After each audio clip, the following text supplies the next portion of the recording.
back to the second day of the youth exchange. We just arrived to Planta Uno. The Italian group is here, so we are having breakfast now. We have nice sandwiches, we have coffee, we have orange juice, which is just what I needed. Finally, I was able to sleep at least 7 hours, so I feel way more, relaxed than yesterday. And today's schedule will be breakfast, and we start the workshop at 10. The name of the workshop will be Conscious Communication and New Narratives, Listening to the Fire Within, Part 1. And later, for the second part of the day, we have the part 2 of the same workshop.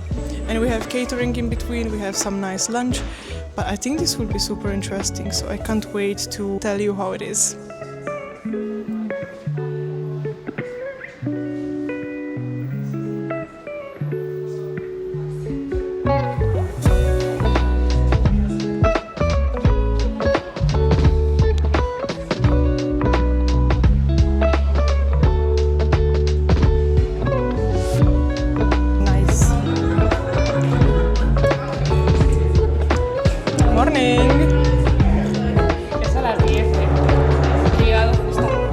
¿Sí? Vamos. ¿Has cargado la camarita?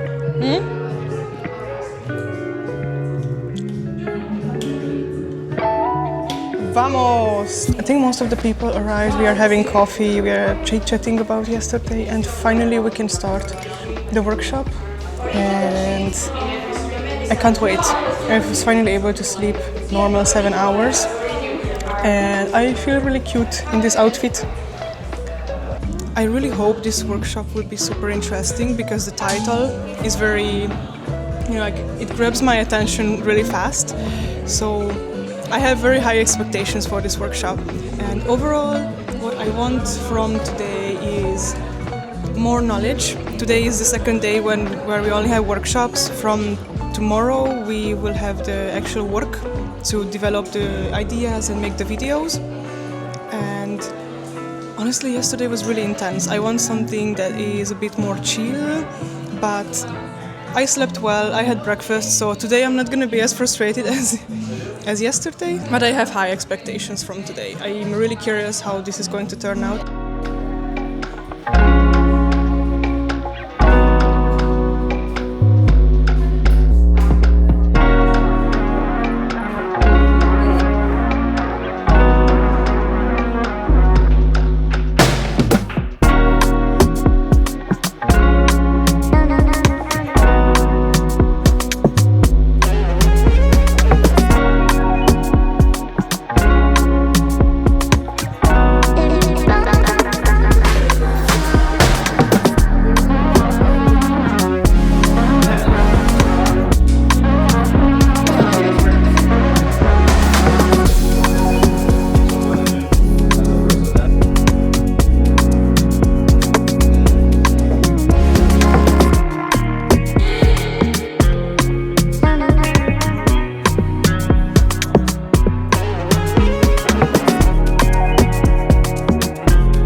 I really love how the lights are changing here in this corner. I think this is the creative podcast corner, so I chose the right place to film this small segment. I think the workshops in the morning were super interesting. Usually I tend to zone out, not always. The workshops sometimes are long. We are discussing topics that I'm not 100% interested in, which is fine. I try to still listen, I'm not disrespectful. But when they started talking about communication of NGOs, I snapped. They got 100% of my attention, because that is something I am really focusing on. The communication that NGOs have for others, how we are representing NGOs, how we are kind of painting this picture of people in need. And this is my domain, so obviously I get super excited.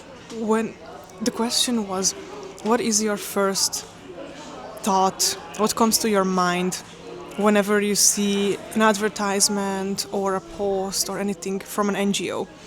Do you see sad people, you see immigrants, you see children, you see, I don't know, refugees, you name it. They try to get empathy from you. They want to show the bad things in the world, but really the only thing they get is pity. And it's a shame. And I think it really, the responsibility relies within the NGOs, and it's their responsibility to communicate their ideas effectively. And I sound like a stupid finance bro or a stupid business bro, I know, but the way NGOs represent themselves and the problems they're advocating for, the problems they're working with, really, really needs to change.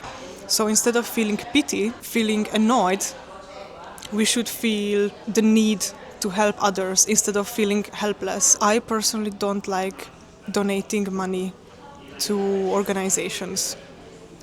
I support a few, but I prefer other platforms. I prefer volunteering, I prefer services, other like physical donations. I already got scammed, so it's a completely different discussion. But I do not like so much to offer money or offer or become a donor financially to organizations. If that's the only option I have, I feel super helpless. I don't know what to do, and then I'd rather get annoyed and frustrated that I see this poor kid who needs money for his cancer or cancer treatment, and I don't do that. What I'm gonna do? So I think we should really start questioning how the NGOs are advocating for their own, purposes, their own good things. Anyways, I was already blabbering a lot, but this was a super interesting topic, and since that point I had my undivided full attention, and obviously I took some notes about narratives, and we are always biased, and about our own gaze. I think it was super interesting, and we did a little improv class, and I love acting. I was a theater kid, so obviously whenever it comes to improvisation I am fully on. And we did a small group session where we had to do a panel discussion. We were 5 experts, and we had to discuss, in our group, migration and abortion. 2 very funny topics, I know. We had to play by certain roles. I think I overdid mine. It was fun, but the second panel executed the play so well. I mean, it was really, really hilarious. I think it was a great icebreaker. So yeah, I think these are the thoughts for now. And now we had lunch and a little bit of time to unwind. After that, we are continuing with the workshop. We are choosing the themes now. We already chose documentary film, and we are 6-7 in the group. So I already have a lot of ideas. So let's do it. Honestly, I don't think I can stress this enough, how much I am in love with the Erasmus Plus projects. The possibilities. And I know no one is paying me to say that, but the variety, the creativity these Erasmus projects have, it fascinates me. So, I will put this cute Mikey here. I hope it's recording. But I mean, look at this.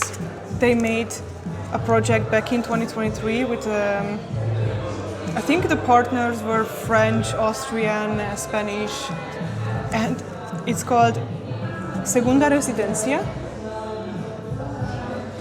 They briefly described the concept for me in like 2 minutes. It's about a local neighbor, a local artist, and a local political figure who is part of the municipality or just politician. And they all move into the same apartment, and they spend an entire week together living in the same apartment. This is art. This is fucking awesome. Oh, Belgium. So it was France, Belgium, Spain, Portugal, and Austria. Yes, secondary residence is an artistic residency scheme that brings together an artist, a person who lives or works in the vicinity of the residency, and an elected official.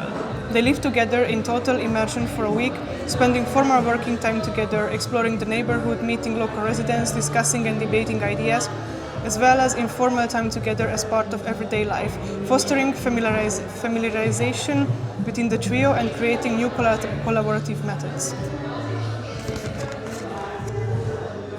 See, this is what I'm talking about when I say Erasmus projects are fucking amazing, and they honestly deserve much more publicity. This is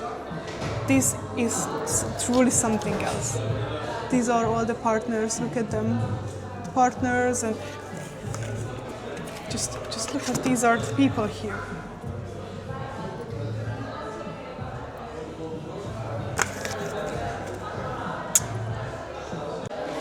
We are going back. We have the second set of workshops. So.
Okay, we are finishing the workshops now. So it was a super long day today. Now we are all testing out the equipment. One of the equipment got a super fancy sound recording system, and I'm gonna lend my wireless microphones to them to make the interviews. Our team got the ideas already. I structured everything. It was wow. Honestly, I haven't had this type of creative flow for a while. I think our movie is going to be more artistic. It's not going to be a super professional interview, but I think that also plays the part. You know, women on the go, being migrant, just personal experience. I think the POV view will be perfectly fit for that. Yeah, everyone looks so professional. I still don't know how the fuck I ended up here. But yes, I think that's it for today. I am completely drained. I'm constantly talking in Spanish and in English, translating. So I think I'm just going out and have a tinto de verano and just go for shopping because I can't. I'm too tired. And we still have 3 days to go. And tomorrow we have to start recording. I still have, because, you know, when I have the ideas, you just scribble down whatever it's in my mind. And it's impossible to read and understand. So I have to organize that in either an Ocean file or something where it's more understandable. But yes, that's what I'm gonna do. Let's go!